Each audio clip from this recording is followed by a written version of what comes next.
Hej med jer, og velkommen til Mynte en Mente, tarotlæsning og englebudskab. I dag vil jeg starte med nogle englekort her, som hedder Intuitive Whispers Oracle. Så jeg tænkte, jeg vil gøre det lidt anderledes det i dag,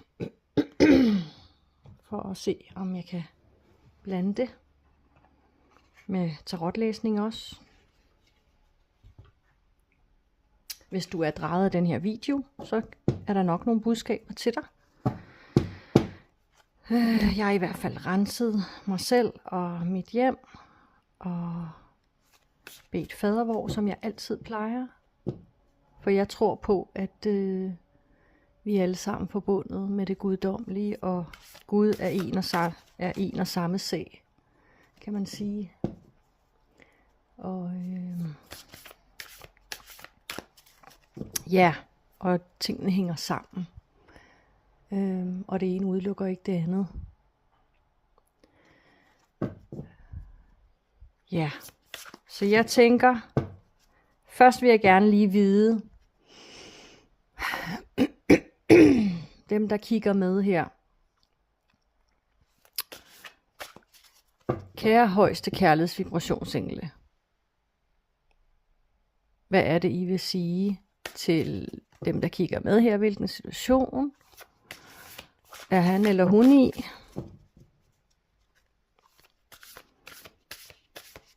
Lad os se, hvad de siger.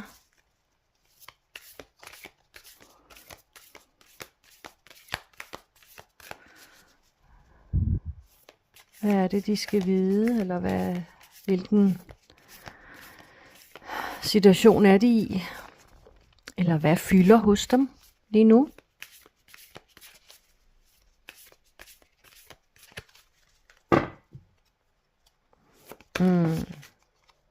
Ja.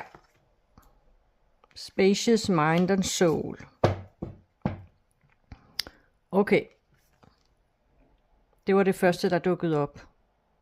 Så det her, det er noget med at udvide sin sjæl og sit sind. Altså, det er noget med at være åben over for de ting, der sker.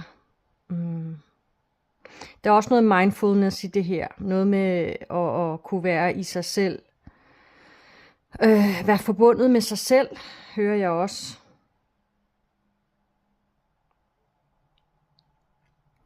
Det er også noget med at stå stærkt i sig selv. Favne sig selv. Altså se sig selv i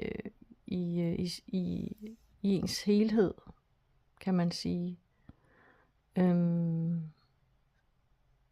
Den man er i sin fuldkommenhed på en eller anden måde.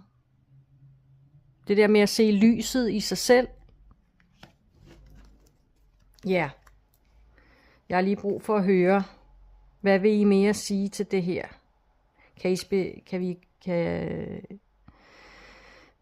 Kan I komme med noget mere specifikt?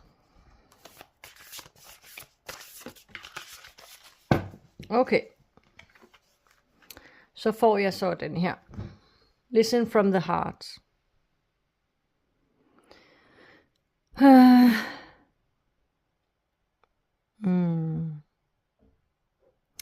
Jeg får et billede af et lys, der brænder i hjertet. Det fortæller mig, det har noget at gøre med, hvad kan man sige, det man brænder for. Det der, kan man sige, det der giver en glæde. Det der får ens hjerte til at synge på en eller anden måde, hvis man kan sige det sådan. Det er der, hvor lyset er. Der, hvor lyset kommer ind. Altså alt det, som, kan man sige, jeg får sætning, alt hvad hjertet begærer. Altså de ting, du ønsker dig. De ting, du går og håber på, vil blive opfyldt. Der skal ligesom sættes lys på det.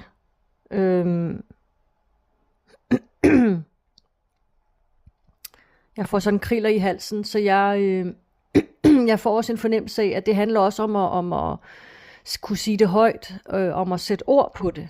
Sætte ord på, hvad er det, man vil? Hvad er det, ens hjerte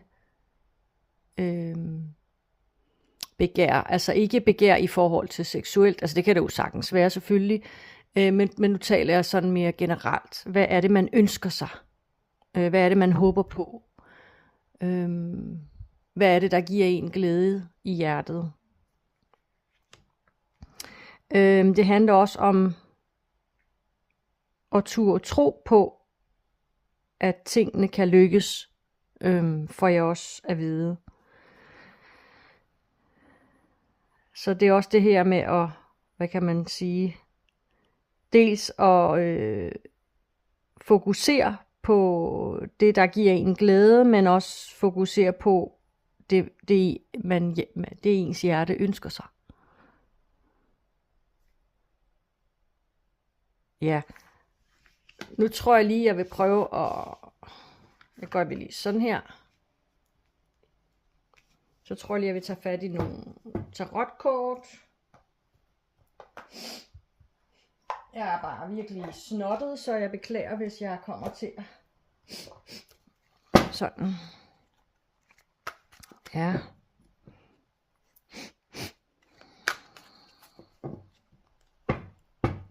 Så har jeg det her Arcanum tarotsæt her, som jeg synes er et smukt sæt. Okay. Så dig, der kigger med her, det handler om at, hvad kan man sige, at udvide dit horisont, dit sind, din sjæl. Det handler om at kunne være i dig selv. Det handler om at se dig selv i din helhed. Altså, hvem er du? Ikke kun sådan brudstykker, men se dig selv som sådan fuldkommen i den person, du er, for jeg ved. Altså med alle de facetter, du indeholder, det vil sige, at du er... jeg får også at vide, at du er god nok, som du er. Og du er fuldkommen. Og så skal du lytte til dit hjerte. Det er jo en kliché, at lytte til sit hjerte. Det er nemmere sagt end gjort. Men nogle gange, hvis man accepterer de sider hos sig selv, som man ikke selv synes er så flatterende, eller som irriterer en, får jeg at vide. Hvis man på en eller anden måde kan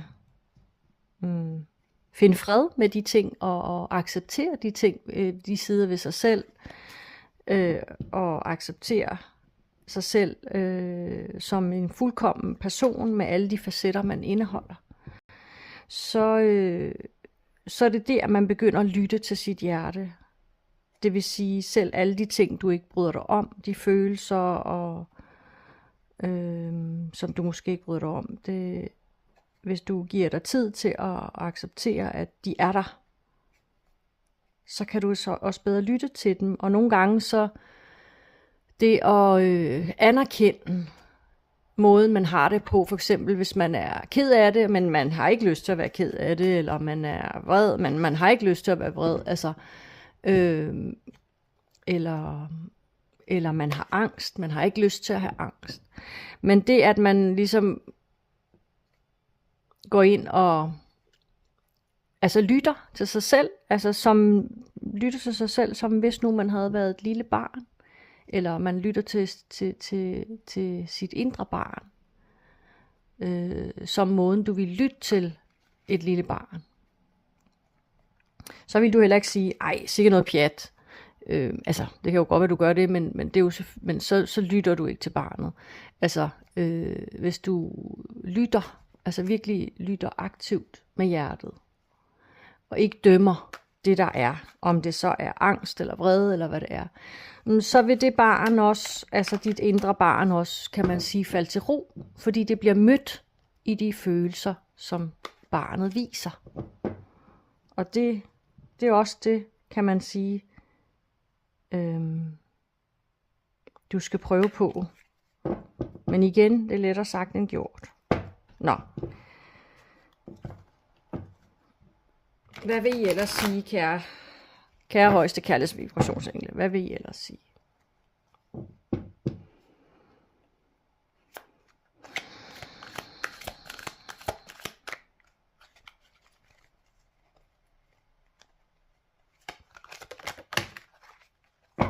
Okay. Hold op, der kommer mange kort frem her. Jeg rykker lige de her to her. Gør sådan der.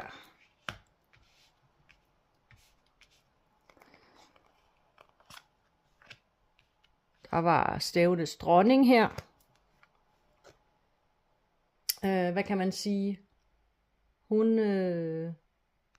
har været en masse ting igennem, og nået dertil, hvor hun er nået til, hvor hun faktisk er blevet rigtig bevidst om sig selv, og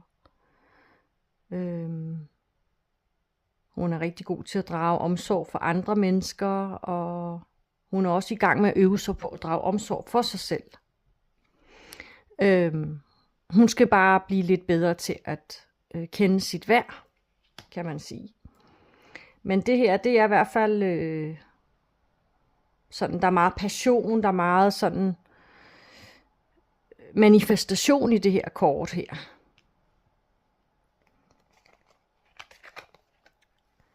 Okay, de 10 mønter. Hold da op.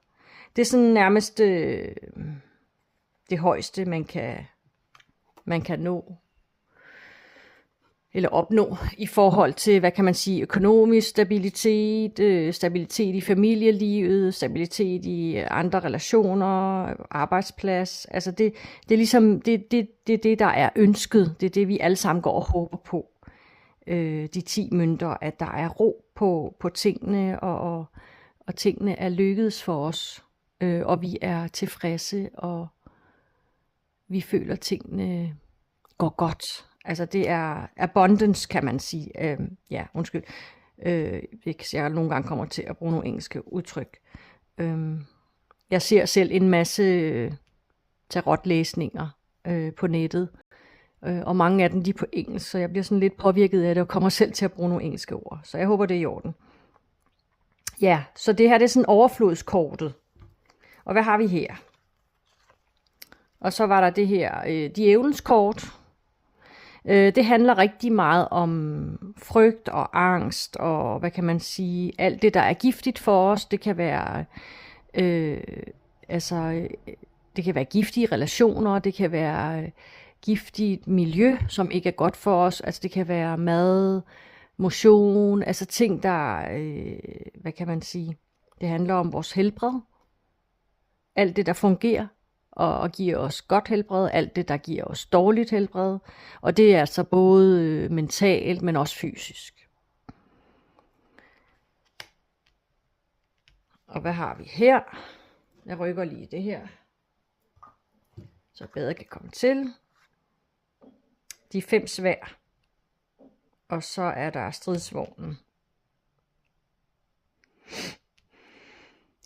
Altså alt i alt, så synes jeg jo, at det her, det tegner et meget, meget, hvad kan man sige, en meget, meget stærk energi. Så dig, der kigger med her og er draget den her video, altså du er simpelthen den her meget passionerede, omsorgsfulde dronning her, som er god til at... Jeg får også at vide, at du er også en rigtig god vært eller værtinde. Du kan jo både være mand og kvinde. Så ja, og du har bare sådan, hvad kan man sige, du er også enormt kreativ. Altså du er god til at have kontakt til din kreative side, og det... Du er sprudlende, du har energi, og der er ligesom et stærkt drive i dig. Og du er i fuld gang med at manifestere her. Altså det er den energi, jeg får på grund af den måde, at tarotkortene, kan man sige, taler til hinanden på. Den her sammensætning. Øhm, der er fuld fart fremad i hvert fald hos dig, kan man sige. Du er i fuld gang med det, du er i gang med lige nu. Og det kan faktisk være flere. Altså jeg får lyst til at sige, at du har mange bolde i luften. Du har rigtig mange bolde i luften, og det ser ud til, at det lykkes dig. Og du har været igennem nogle svære ting. Det har vi alle sammen. Men det virker som om, at du mestrer det. Jeg får ordet mestre. Altså, du er i gang med at mestre det rigtig godt. Og der er nogle kampe, du har vundet i dit liv. Der er nogle kampe, du har tabt. Både i forhold til dig selv og i forhold til andre mennesker. Men der er aldrig noget, der ligesom er helt gået. Der er aldrig noget, der er forgæves. Altså selv de kampe, hvor du ikke har vundet, så kan man sige, så er det aldrig forgæves. Der er altid en mening med det hele, og jeg får også at vide, der er ikke noget, der er så skidt, at det ikke er godt for noget. Og du er også i fuld gang med at arbejde med de ting, som kan man sige, som ikke fungerer for dig. Alt det, der gør dig syg, får jeg faktisk at vide. Alt det, der gør dig syg. Det kan være relationer, det kan være de forkerte relationer, det kan være et arbejde, hvor du ligesom bliver mere drænet, end du får mere næring fra. Det kan være angst, det kan være, at man døjer med noget angst. Det kan være frygt, det kan også være ens fortid, det kan være traumer.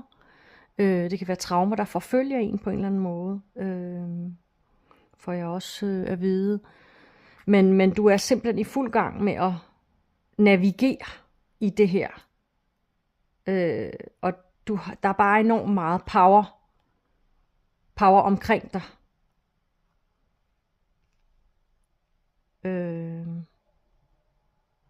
Det jeg skal huske at sige til dig, det er, at det jeg får at vide lige nu, det er, at det er utrolig vigtigt, at du husker at give dig selv klap på skulderen. Det lyder sådan lidt, klap på skulderen, ja, godt gået. Og det er svært. Det er sjældent, at vi render rundt og roser os selv. Altså nogle gange kan vi også have rigtig svært ved at tage imod ros fra andre mennesker. Så hvorfor skulle vi have nemmere ved at rose os selv? Men ikke desto mindre er det jeg får at vide, at husk lige at give dig selv credit for alt det arbejde, du laver. Alt det arbejde, du gør med dig selv, men også for andre mennesker. Husk dig selv. Altså glem ikke dig selv. Og bliv i dig selv. Altså, du ved, lidt ligesom de her 2 kort, vi havde til at starte med, at det her med at blive i sig selv, og se sig selv som helhed, altså med alt, hvad man indeholder. Også de sider af sig selv, som man måske synes er irriterende, eller man vil gerne blive bedre til nogle ting. At acceptere, at du er der, hvor du er. Og så begynder du at lytte mere til hjertet. Og jo mere du lytter til hjertet, hvad kan man sige, jo mere balanceret bliver du. Og jo mere kan du arbejde, og jo bedre kan du også arbejde med din, hvad kan man sige, med din frygt og din, hvad kan man sige, de ting, der ikke er godt for dig. At du lægger de dårlige ting bag dig. Ja. Ja. Jeg tror måske lige, jeg skal lige se, hvor mange minutter. Den er næsten op på 20 minutter. Jeg må nok hellere stoppe nu. Men jeg vil sige tak, fordi du kiggede med. Og jeg håber, du kunne bruge det her. Og bare lige husk, hvis du har kigget med, og det her det resonerer med dig, så giv lige et like eller en kommentar. Så tilpasser du din energi til fremtidige læsninger. Hej hej!